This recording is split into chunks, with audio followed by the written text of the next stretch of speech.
Good morning everybody. पिछले lecture में हम लोग शॉटकी और फ्रैंकल डिफेक्ट देखे थे। अब हमें देखना है शॉटकी और फ्रैंकल डिफेक्ट में क्या डिफरेंस होते हैं। Very very important question for board exam. Heading डालिएगा, लिखिएगा difference between Schottky and Frenkel defect. लिखिएगा, हेडिंग डालिएगा डिफरेंस बिटवीन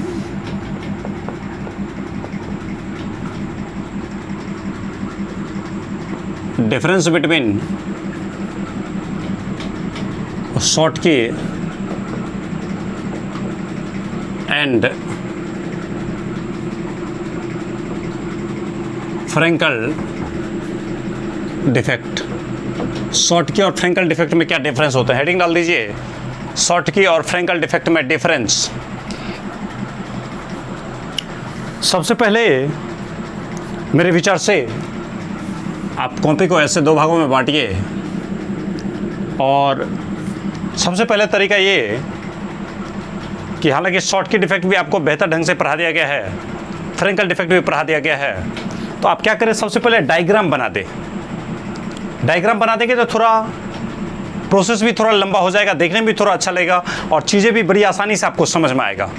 तो आप शॉटकी और फ्रैंकल डिफेक्ट में डायग्राम बनाएंगे तो आप क्या कीजिए, एक तरफ लिखिए शॉटकी डिफेक्ट, इधर लिखिए शॉटकी डिफेक्ट और इस तरफ आप लिख दीजिए फ्रैंकल डिफेक्ट। Frenkel defect. और सबसे बेहतर तरीका ये होगा कि शॉटकी डिफेक्ट और फ्रैंकल डिफेक्ट में आप क्या कीजिए, तो सबसे पहले आप डायग्राम बनाइए कि शॉटकी डिफेक्ट में क्या करेंगे, फ्रैंकल डिफेक्ट में क्या करेंगे। तो आपको इससे पहले डायग्राम पढ़ा दिया गया है, उस डायग्राम को आप पहले लिख दें।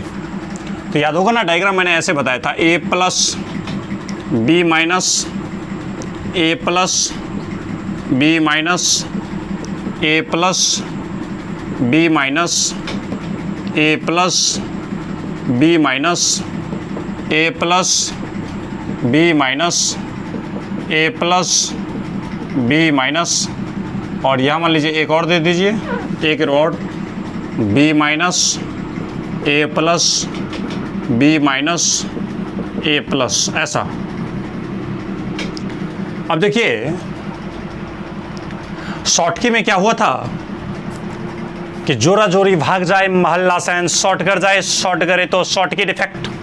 तो जोरा जोरी भगाइए, यानी प्लस के साथ माइनस भगाते, तो यहाँ से अगर प्लस भागा तो मान लीजिए यहाँ से माइनस भगा दिए, कहीं से भी आप भगा सकते हैं लेकिन मोहल्ले में से भागेगा भाई। तो जोरा जोरी भाग जाए, कैटाइन के साथ एनाइन फरार हो जाए, प्लस के साथ माइनस अगर भाग जाए तो ऑलरेडी यहाँ से शॉर्ट कर जाएंगे, शॉर्ट करेंगे तो शॉटकी डिफेक्ट। और इसके डायग्राम में क्या होगा, तो कैटाइन अपने पोजीशन से डिसलोकेट कर जाएगा। इसका डायग्राम आप इस टाइप से बनाएंगे, ए plus B minus A plus B minus A plus B minus A plus B minus A plus B minus A plus B minus A plus B minus A plus B minus, ऐसे रहेगा। किसी cation को मान लीजिए यहाँ से कोई cation, यहाँ से इस कैटाइन को मैंने हटाया, बोलेगा कैटाइन ही क्यों भागता है, क्योंकि हाथी के बीच में चूहा ही भाग सकता है, चूहा ही अपने पोजीशन से खसक सकता है। तो इस इंटरस्टिशियल साइड में आ गया। अब देखिए पहले आप फिगर बना दीजिए, उसके बाद क्या होगा ना कि डिफरेंस निकालना बड़ा आसान हो जाएगा। मैं थोड़ा मिटाऊंगा इसलिए आप जल्दी बना लीजिए। इसमें क्या कीजिए, कैटाइन को अपने एक्चुअल पोजीशन से भगा दीजिए, घसका दीजिए, और इसमें कैटाइन के साथ एनाइन को फरार कर दीजिए, भगा दीजिए मोहल्ला से बाहर। अब इसको मिटा रहे हम, चूंकि मुझे जगह चाहिए। तो पहला डिफरेंस में तो आप देख सकते हैं कि शॉटकी डिफेक्ट का स्ट्रक्चर कुछ इस प्रकार से होगा और फ्रैंकल डिफेक्ट का स्ट्रक्चर कुछ इस प्रकार से होगा। दे दिया, स्ट्रक्चर के आधार पे मिटा दिया जाए। अब सारे पॉइंट लिखे जाए बारी बारी से।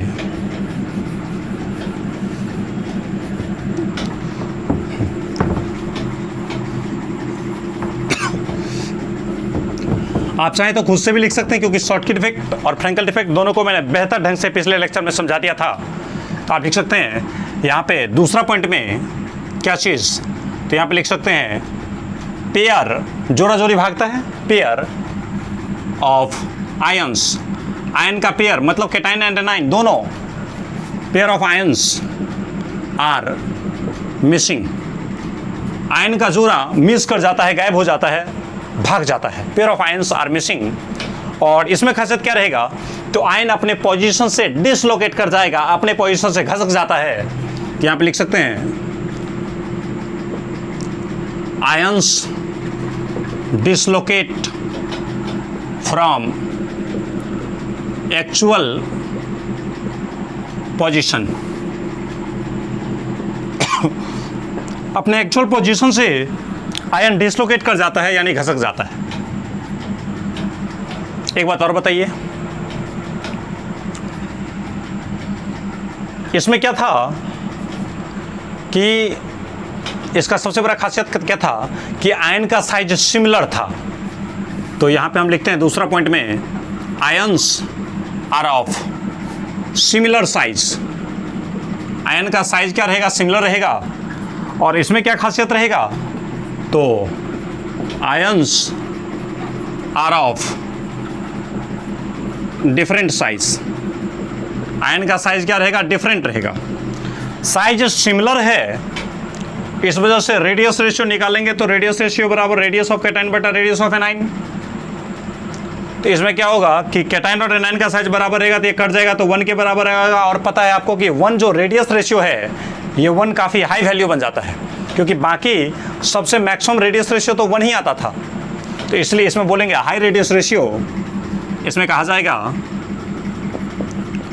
High radius ratio. और इसमें क्या कहा जाएगा? आपको अगर असुविधा हो रही है तो पिछला लेक्चर अवश्य देखिए जिसमें मैंने शॉर्टकी और फ्रैंकल डिफेक्ट पढ़ाया था, उसको पढ़ने के बाद जस्ट इस लेक्चर से पहले जो लेक्चर हैं उसको आप अवश्य देखें, तभी इसको पढ़ें, ज़्यादा समझ में आएंगे, वरना ये चीज़ समझ में नहीं आएंगे, क्योंकि मैंने पूरे डिटेल में पिछले लेक्चर में समझा दिया है। तो यहाँ पे ion similar sorry high radius ratio है, यहाँ पे लो रेडियस रेशियो। और बताइए जिसका रेडियस रेशियो ज़्यादा होता था उसी का कोऑर्डिनेशन नंबर भी ज़्यादा होता था। तो यहाँ पे लिखेंगे हाई कोऑर्डिनेशन नंबर। और बताइए यहाँ पे क्या लिखेंगे? तो यहाँ पे लिखेंगे लो coordination number.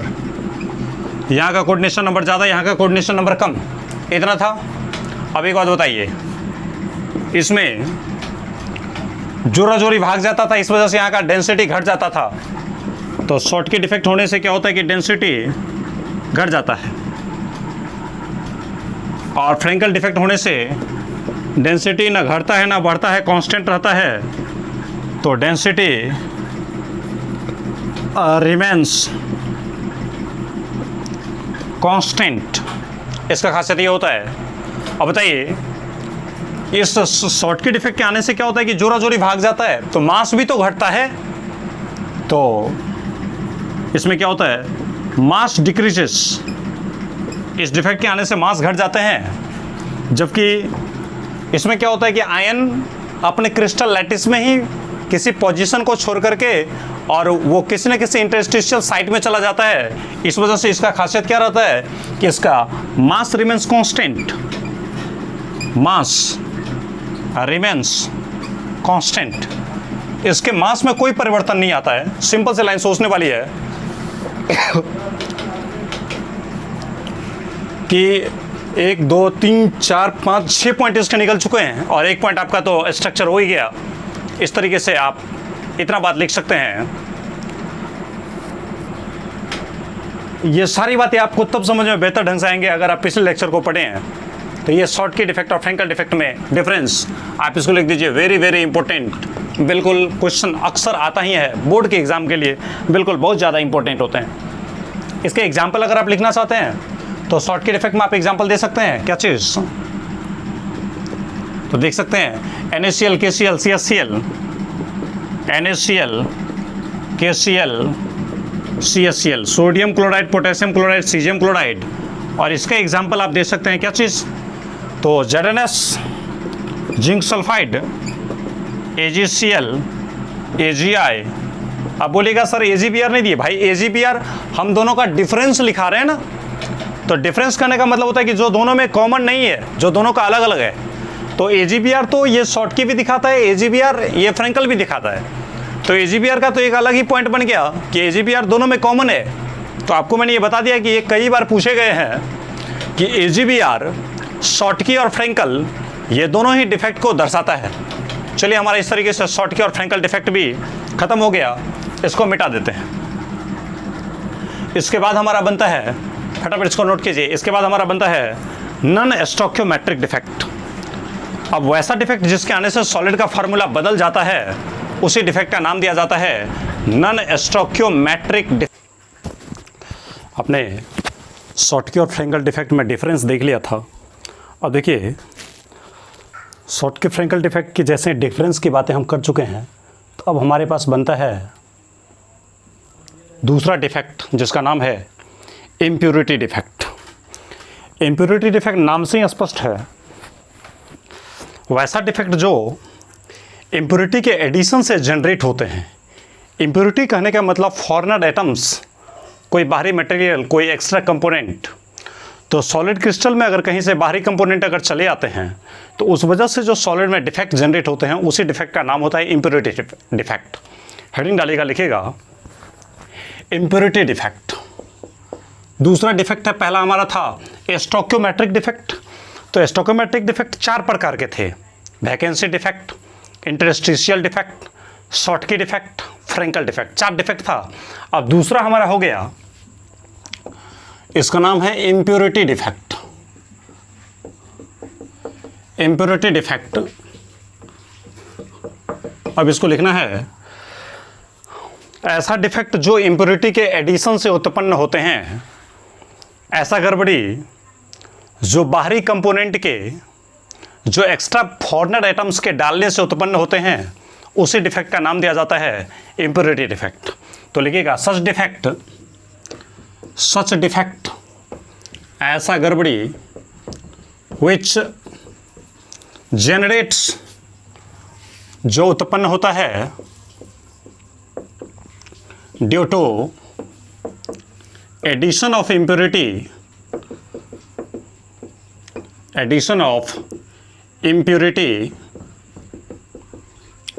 Is known as, वही जाना जाता है इम्प्योरिटी डिफेक्ट। उसी को हम लोग कहते हैं इम्प्योरिटी डिफेक्ट। सच डिफेक्ट ऐसा गड़बड़ी विच जनरेट्स, जो उत्पन्न होता है due to addition of impurity. Addition of impurity कहने का मतलब ये हुआ कि addition of extra material, addition of foreigner atoms. तो किसी बाहरी कंपोनेंट को अगर सॉलिड क्रिस्टल में डाला जाएगा, तो उस वजह से जो डिफेक्ट जनरेट होते हैं, उसी डिफेक्ट का नाम दिया जाता है इम्प्योरिटी डिफेक्ट। जैसे एक छोटा सा घटना मैं आपको बताता हूँ। NaCl को पिघला लिया गया, उसमें SrCl2 डाल दिया गया। मैं यहाँ पे डायग्राम बना देता हूँ, डायग्राम से चीज़ों को समझने की कोशिश कीजिएगा। देखिए Na+Cl-, Na+Cl-, Na+Cl-,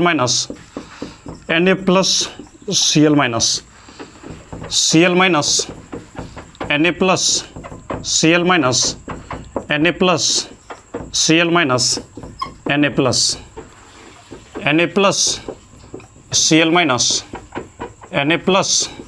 Na+Cl-, Na+Cl-, Na+Cl-, अब देख सकते हैं इसको आप,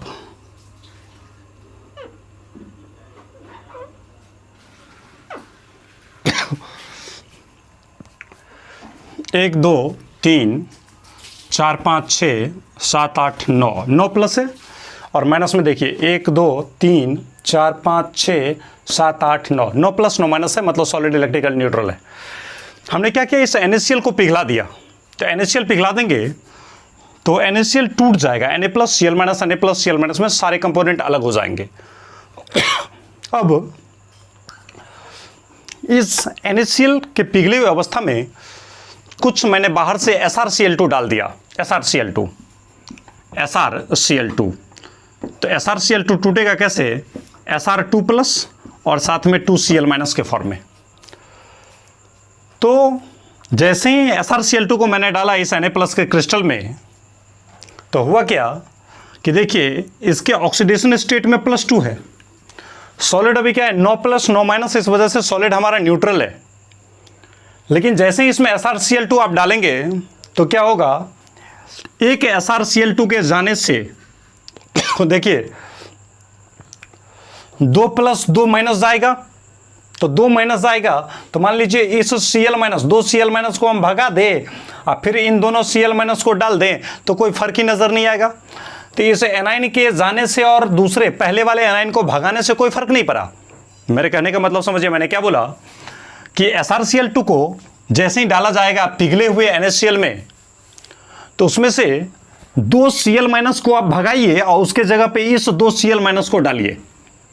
तो सर पहले भी Cl माइनस था और उसके हटने के बाद फिर से ये 2 Cl माइनस उन दोनों पोजीशन को जाके छेक लिया, तो इस वजह से उस सॉलिड क्रिस्टल में किसी भी प्रकार का परिवर्तन नहीं आएगा, तो डिफेक्ट नहीं पता चला। लेकिन होगा क्या कि जब ये Sr+2 जाएगा तो बताइए 2 प्लस जा रहा है, तो उसमें से 2 प्लस को हटाना पड़ेगा।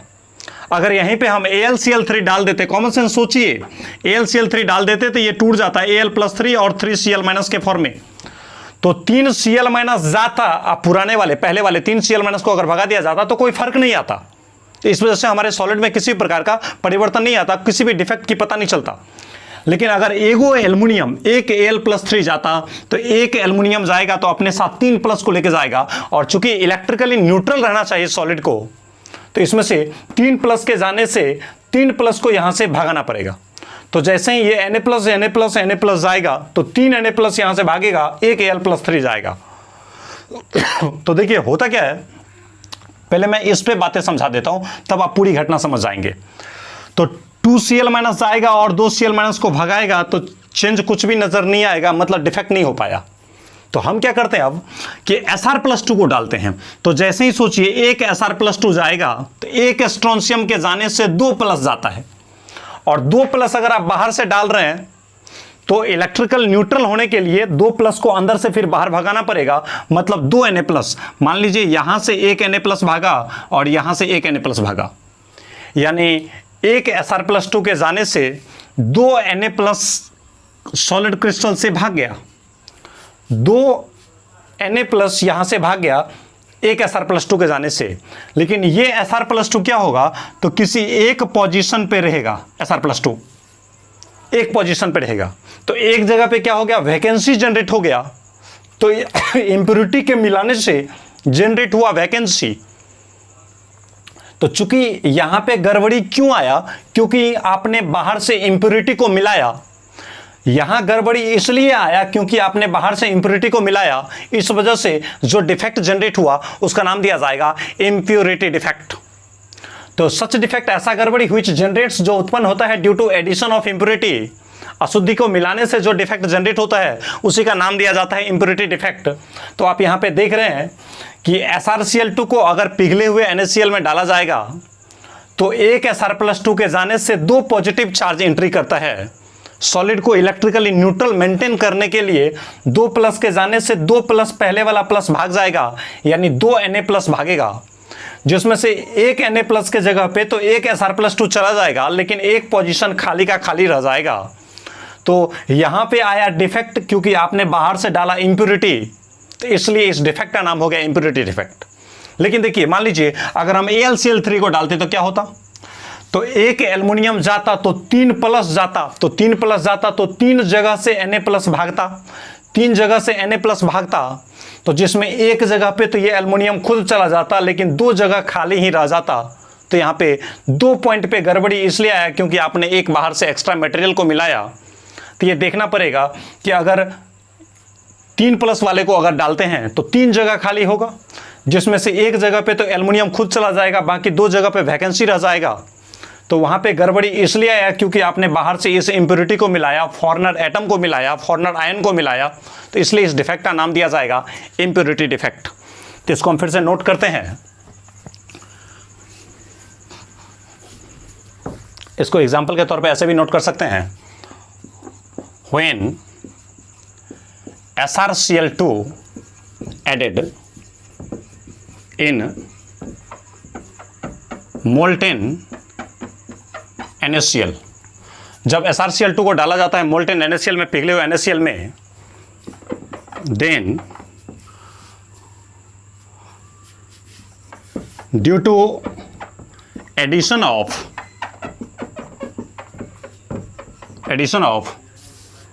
1 Sr+2, due to addition of 1 Sr+2, 2 Na plus removed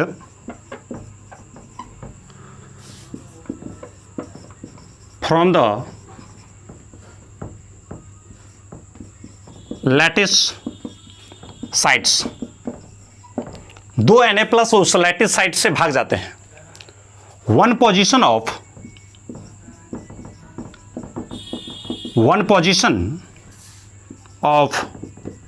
Na plus,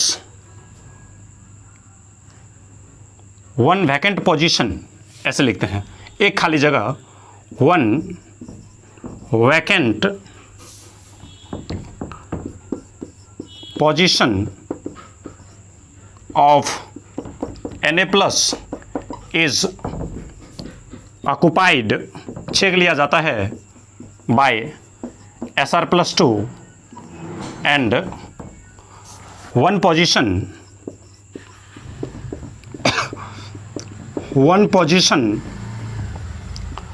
remains vacant.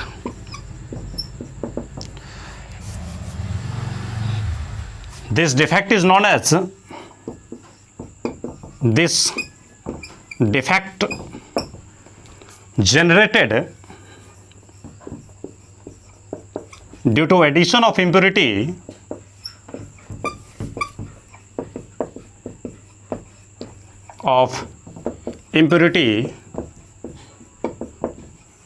hence it is known as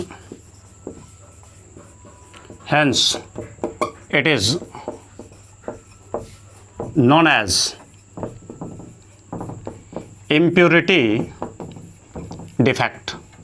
अतः इसको हम लोग क्या कहते हैं, impurity defect। देखिए पूरी घटना को एक बार मैं फिर से बता देता हूं।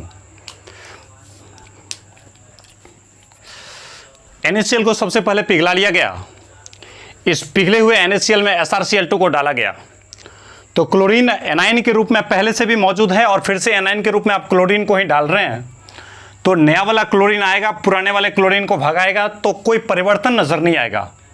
लेकिन एक Sr+2 अगर आता है तो 2 पॉजिटिव चार्ज लेके आता है, तो सॉलिड हमारा इलेक्ट्रिकली न्यूट्रल रहने के लिए अगर आप 2+ डालते हैं तो 2+ को यहां से भगाना पड़ेगा। तो अकेले Sr+2 आने से 2 पॉजिटिव लाता है, लेकिन यहां से 2+ को खाली करने के लिए 2 Na+ को भगाना पड़ेगा। 2 वैकेंट पोजीशन में से एक पोजीशन पे तो Sr+2 खुद चला जाएगा, लेकिन इसका एक पोजीशन वैकेंट रह ही जाएगा। तो यहां पे गड़बड़ी उत्पन्न हुआ क्योंकि आपने बाहर से इंप्योरिटी को मिलाया, इसलिए इस प्रकार के डिफेक्ट का नाम दिया जाता है इंप्योरिटी डिफेक्ट। लाइन हमारा ये बोल रहा है कि when SrCl2 added in molten NaCl, जब SrCl2 को डाला जाता है पिघले हुए NaCl में, then due to addition of SrCl2,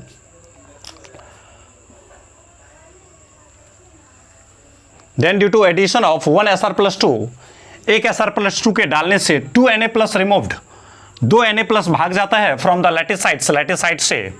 1 vacant position of Na+ is occupied by Sr+2, एक जो खाली जगह बचेगा Na+ के द्वारा, बनेगा Na+ के द्वारा खाली जगह, उसमें तो Sr+2 जाएगा, एंड और 1 पोजीशन रिमेन्स वैकेंट, और एक पोजीशन इसका खाली बच जाता है।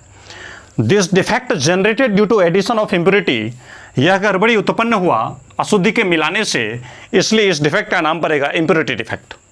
यह आपका दूसरा डिफेक्ट था, इम्प्योरिटी डिफेक्ट। इसके बाद हमारा डिफेक्ट में तीसरा डिफेक्ट बनता है, जिसका नाम रखा जाता है नॉन स्टोइकियोमेट्रिक डिफेक्ट।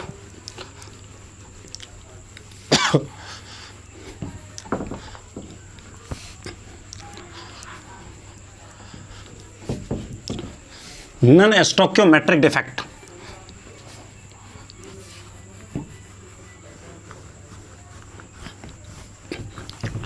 हेडिंग डालिए, लिखिए अगला डिफेक्ट जिसका नाम है नॉन स्टोइकियोमेट्रिक डिफेक्ट।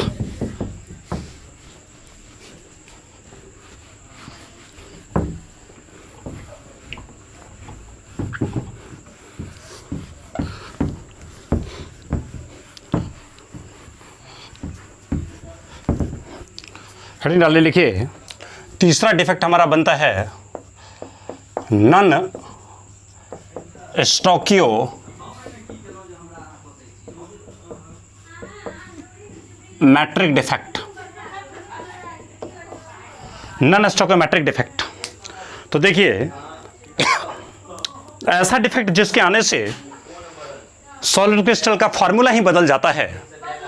जिस डिफेक्ट के आने से सॉलिड क्रिस्टल का फॉर्मूला ही बदल जाएगा, उस डिफेक्ट का नाम रखा जाएगा नॉन स्टोइकियोमेट्रिक डिफेक्ट। एक स्टोइकियोमेट्रिक डिफेक्ट और दूसरा नॉन स्टोइकियोमेट्रिक डिफेक्ट में दोनों में डिफरेंस यही था कि जिस डिफेक्ट के आने से सॉलिड के फॉर्मूला में कोई परिवर्तन नहीं आता है उसका नाम रखा जाता है स्टोइकियोमेट्रिक डिफेक्ट। लेकिन ये आपका है नॉन स्टोइकियोमेट्रिक डिफेक्ट, यानी वैसा डिफेक्ट जिसके आने से सॉलिड का फॉर्मूला ही बदल जाता है। मतलब ये कहा कि कैटायन और एनायन का रेशियो ही चेंज कर जाता है, तो उसी डिफेक्ट का नाम रखा जाएगा नॉन स्टोइकियोमेट्रिक डिफेक्ट। तो लिखिएगा सच डिफेक्ट, ऐसा गड़बड़ी, such defect due to which formula of the solid changes is known as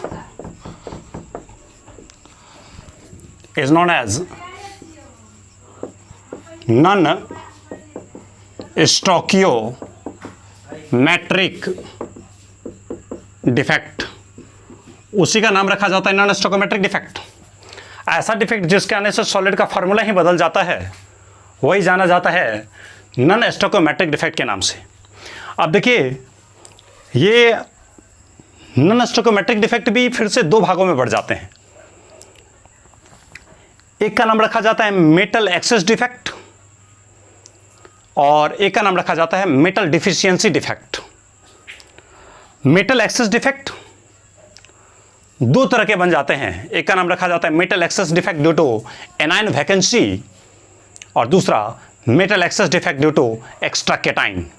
तो अभी भी हमारे पास तीन डिफेक्ट हैं टोटल मिला करके इस नॉन स्टोइकियोमेट्रिक के दो पार्ट, जिसमें एक को दो भागों में बांटेंगे तो फिर से हमारा टोटल इस तरीके से तीन डिफेक्ट अभी बच जाता है।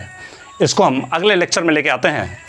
अगर ये वीडियो आपको पसंद आई हो तो पक्के से लाइक का बटन दबाएं और लगातार इस सर्विस को जारी रखने के लिए आप हमारे चैनल को अवश्य शेयर और सब्सक्राइब करें।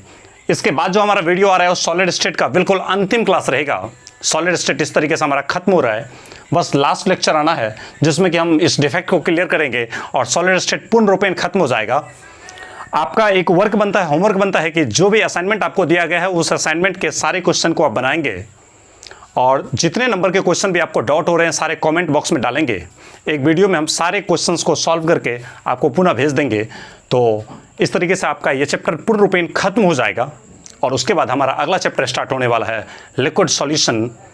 जस्ट कल से हमारा लिक्विड सॉल्यूशन स्टार्ट हो जाएगा, तो आप इसको पूरी तरीके से आप ख़त्म कर दें और लिक्विड सॉल्यूशन के लिए आप तैयारी करें और उसका सारा क्वेश्चन सॉल्यूशन का सॉलिड स्टेट का जो भी असाइनमेंट मिला है उसे कंप्लीटली आप बना लें, थ्रू आउट बना लें। जो भी दिक्कत होते हैं बस आप कमेंट बॉक्स में क्वेश्चन नंबर लिख दें, सारा आपको सॉल्यूशन करके भेज दिया जाएगा। मिलते हैं फिर से अगले लेक्चर में। Thank you. सॉलिड स्टेट आपका एंड हो रहा है।